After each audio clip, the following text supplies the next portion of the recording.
Rules of stenography rule number 17। Rule number 17 में हम loop ST को डिस्कस करेंगे।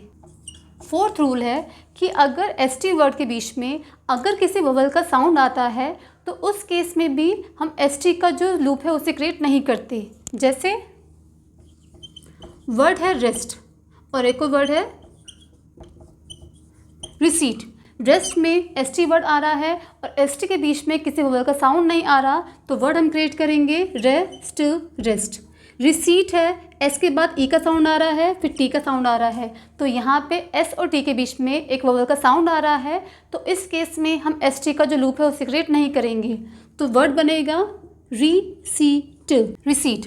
एक और एग्जांपल, अगर वर्ड है वास्ट और विजिट, ST का साउंड आ रहा है और ST के बीच में किसी वोवल का साउंड नहीं आ रहा, तो इस केस में हम ST का जो लूप है उसे क्रिएट करेंगे, तो वास्ट वास्ट।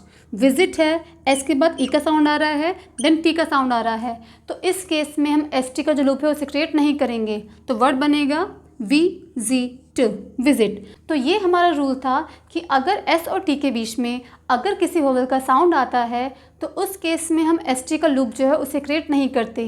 ये हमारा रूल था, रूल नंबर 17।